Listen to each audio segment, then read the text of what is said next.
मैं आपको बता रहा हूं कि अपने बच्चों को कैसे परवरिश करना है उनकी। आप सोचिए, आप गौर करना अपने बच्चों पर, किसी के दर्द पर, किसी की पीड़ा पर तुम्हारा बच्चा हंसता तो नहीं है, तुम्हारा बच्चा उसकी मजाक तो नहीं बनाता है।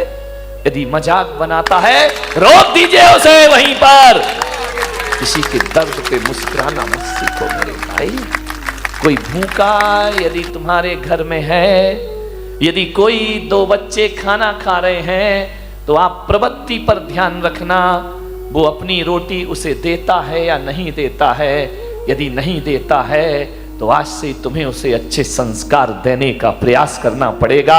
यदि तुम्हारा बच्चा अपनी रोटी तो रखता ही है अपने पास, लेकिन दूसरे की रोटी भी अपने पास लाता है, तो समझना ये भारत के लिए बहुत खतरनाक व्यक्ति बनेगा। ये समाज और परिवार की कलह में कारण बनेगा। ये तुम्हारे दुखों का आमंत्रण बनेगा।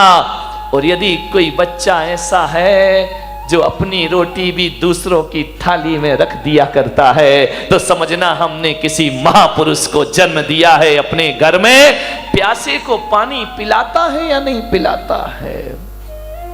तुम्हारा बच्चा दूसरों का सामान छीनने को तो नहीं रोता है। तुम्हारा बच्चा दूसरों से तमीज से बात करता है या नहीं करता है? वह बड़ों को बड़ों जैसा सम्मान देता है या नहीं देता है?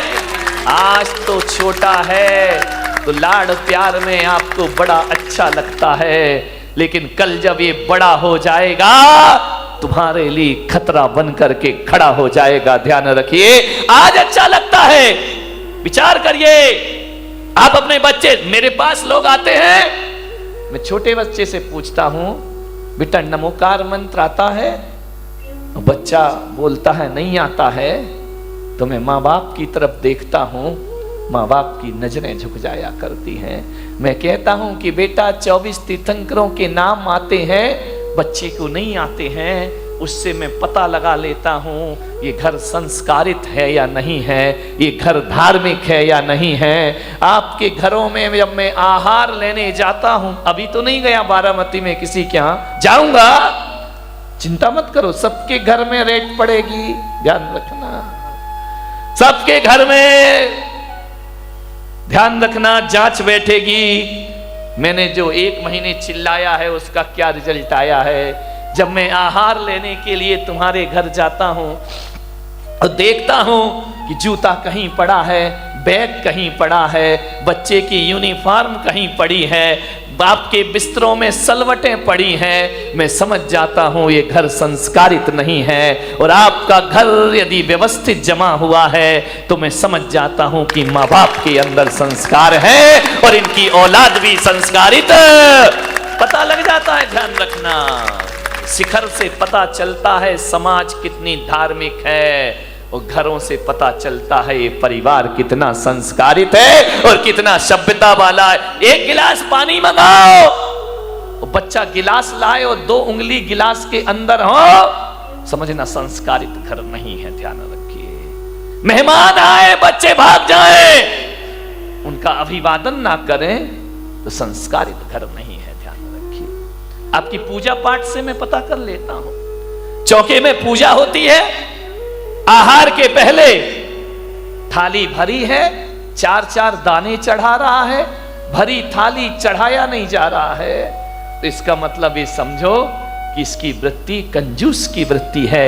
ये आदमी उदार भावों से पूजा नहीं करता है, ये आस्था भाव से पूजा नहीं करता है।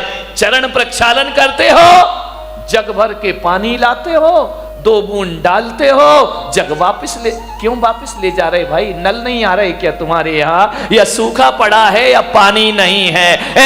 अरे कुछ दिन तो ऐसा हो जाएगा यदि ये प्रवृत्ति चलती रही तो अगली बार तो आदमी आई ड्रॉप लाएगा, 2 ड्रॉप डालेगा, तेरे चरणों की धूल बाबा, चंदन गुलाल। ये प्रवृत्तियां हैं। आहार में आपकी प्रवृत्ति देखी जाती है। ध्यान रखना, कैसे दे रहे हैं आप, दाल कैसे दे रहे हैं आप, सब्जी कैसे दे रहे हैं। ध्यान रखना, कंजूसों के हाथ से छूटता नहीं है, और जो उदार होता है वो उदार वृत्ति से महाराज और ग्रहण करिए और ली। खाना महाराज तो उतना ही लेंगे जितना उन्हें लेना है। लेकिन उससे आपकी प्रवृत्तियां पता चल जाएंगी। 4 महिलाएं सुबह से काम कर रही हैं मन चौके में, एक ऐसी आएगी, एक धक्का इधर दिया, एक धक्का उधर दिया, आगे खड़ी, काम आम कुछ करना नहीं है, समझना ये झगड़ालू औरत है। ध्यान रखना, ये नेतागिरी ज्यादा जानती है, ये राजनीति ज्यादा जानती है, काम कोई कर रहा, नाम खुद कमा रही है, ये राजनेता होते हैं। ध्यान रखना, ये कल्याण नहीं करे, ये कोई खुशहाल जीवन नहीं बना सकते हैं अपना। कई ऐसे होते हैं बिल्कुल शांत रहते हैं, काम भी करते हैं लेकिन आवाज नहीं किया करते हैं, चुपचाप शांत खड़े हैं, सुबह से मेहनत करते हैं लेकिन कोई धक्का नहीं मारते हैं। कोई आहार देता है तो आइए आप दीजिए, हम बाद में दे लेंगे, समझना वो संस्कारित आदमी है, वो सभ्यता वाला घर हुआ करता है। ध्यान रखिए, मान्यवर, सोचना है आपको, विचार करना है आपको, आपकी इन क्रियाओं से आपके संस्कारों का पता चलता है। ध्यान रखिए, आप कैसे घर के हैं, आपकी मान मर्यादाएं कैसी हैं।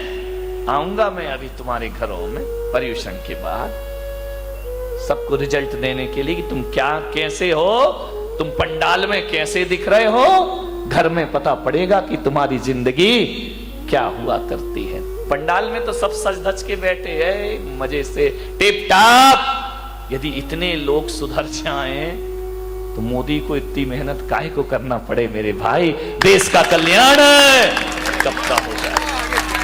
संस्कार, मैं ब्रह्मचारी था अहमदाबाद में, 93 की बात है। मैं एक के घर में भोजन के लिए गया, उन्होंने कहा ब्रह्मचारी जी पधारिए, भोजन ग्रहण करिए। मुझे बिठाया गया, मां रोटी बना रही थी। अब ब्रह्मचारी को तो 1-2 ही लोग देते हैं, महाराज थोड़ी है कि लाइन लग रही है। मां रोटी सेक रही है, बेटी से कहा ब्रह्मचारी जी को भोजन परोसो। बेटी ने भोजन परोसा मेरी थाली में, नमक रखने का समय आया और जैसे ही बच्ची ने नमक रखा, मां की निगाह पड़ी, उसने एक बेलन उसके हाथ में मारा, लड़की का हाथ झंझना गया। मैंने कहा भाई ये क्या बात है, ये मैं भोजन कर रहा हूं कि यहां तो महाभारत चल रही है। फट से लड़की कुछ ना बोली, ना लड़की रोई, ना लड़की चीखी, कुछ नहीं, चुपचाप रही। उसने व्यवस्था बदल दी।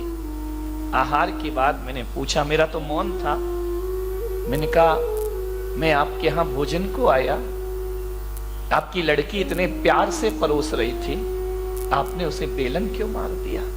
बोले ब्रह्मचारी जी, इस लड़की को मैंने 10 बार समझाया कि थाली में नमक कहां रखते हैं और सब्जी कहां रखते हैं, ये आज फिर भूल गई। तो जब ये समझाने से नहीं समझी तो मुझे बेलन उठाना पड़ा। और आप जानते हैं मैंने एक शब्द भी नहीं बोला और एक बेलन ने नमक कहां रखना चाहिए वहां व्यवस्था इसकी करा दी, अपने आप इसने उठाकर रख दिया। अब इसे जिंदगी भर याद।